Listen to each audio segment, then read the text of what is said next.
Ой, Эльмас, как хорошо, что ты сегодня зашла, Савва. Да, давно к тебе собираюсь.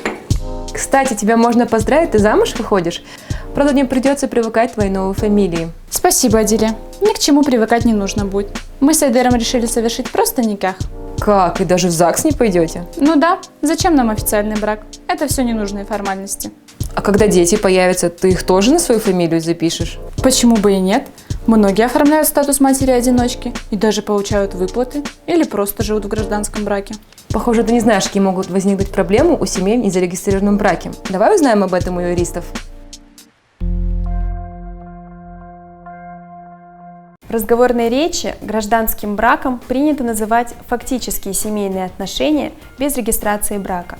Иногда такие отношения также называют сожительством, фактическим браком или незарегистрированным браком. Такие незарегистрированные семейные отношения с юридической стороны имеют свои негативные последствия. И не только для сторон в таком браке. Такая форма отношений может отразиться и на их детях. Права и обязанности родителей и детей основываются на происхождении детей. Фамилия ребенка.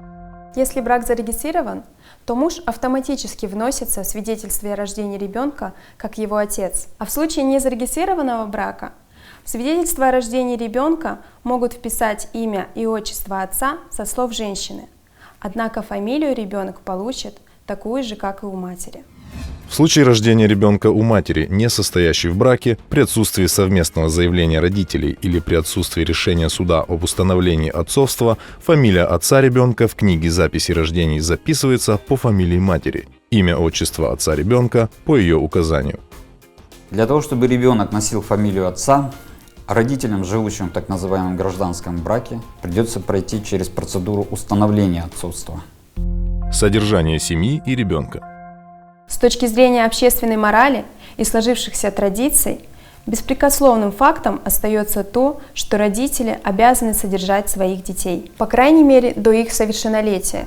Того же, конечно, требует и закон, но не во всех случаях. Если брак не зарегистрирован, а факт отцовства не подтвержден официально, то матери придется одной думать о содержании ребенка. Если ребенок воспитывается матерью-одиночкой, то, к примеру, все расходы на обучение, а это школьная форма, сезонная одежда, форма для занятия спортом, канцелярские товары для учебы, иные расходы на обучение и кружки возлагаются исключительно на нее. Она даже не сможет взыскать алименты со второго родителя, если захочет, пока не признает его отцовство через суд или добровольно. Супруги обязаны материально поддерживать друг друга. В частности, супруга, в том числе бывшего, могут быть взысканы алименты на содержание жены, пусть и бывшей, в период беременности и в течение 3 лет с момента рождения общего ребенка. На сожителей данные положения не распространяются. Обязанности по уплате алиментов у них не возникают. Да, я уже все взял, выезжаю. Ух ты! Привет, привет, привет! Эльвир, привет! Как дела? Давно не виделись. Да, давно я слышал, ты женился и у тебя сын родился. Да, женился, но мы уже как полгода расстались. Да, бывает. Ну, с сыном ты-то хоть общаешься? Очень хотел бы общаться, но проблемы. Я даже не знаю, в какой школе он учится, чтобы увидеть его издалека. О, слушай, ну как-то неправильно это. Ты отец, ты имеешь на это право. Знаешь, мы ведь были не зарегистрированы официально, и жена считает, что я ни на что не имею права. Слушай, давай спросим у юристов, как выйти из этой ситуации. Родители имеют равные права и несут равные обязанности в отношении своих детей. Родитель, проживающий отдельно от ребенка, имеет право на общение с ребенком, участие в его воспитании и решение вопросов получения ребенком образования. Родитель, с которым проживает ребенок, не должен препятствовать общению ребенка с другим родителем. Родитель, проживающий отдельно от ребенка, имеет право на получение информации о своем ребенке из образовательных организаций, медицинских организаций, организаций социального обслуживания и аналогичных организаций. Действительно, закон дает равные права обоим родителям по воспитанию и образованию ребенка, защите его интересов и так далее. но только в том случае, если ребенок рожден в зарегистрированном браке, то есть мать и отец официально являются родителями. Если брак не зарегистрирован, то отец обладает обязанностями и правами на ребенка только в случае, если он официально подтвердил свое отцовство. Что происходит, если этого не произошло? Отец может быть ограничен в получении информации о своем ребенке.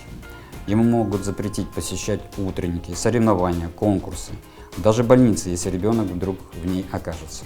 Мнение отца может не учитываться по поводу выбора школы, вуза, клубов, кружков, воскресных школ, медресе и так далее. И страдают от такой ситуации не только взрослые, но и дети. Если ему, к примеру, запрещают видеться с отцом или с бабушкой и дедушкой со стороны отца. Ведь с ребенком может произойти и что-то экстремальное, когда ему просто необходима будет помощь родственников. К примеру, если он, не дай бог, попадет в полицию или тяжело заболеет. В случае отсутствия факта отцовства, отец и его родственники не смогут общаться с ребенком или оказать помощь в экстремальной ситуации. Как избежать таких случаев?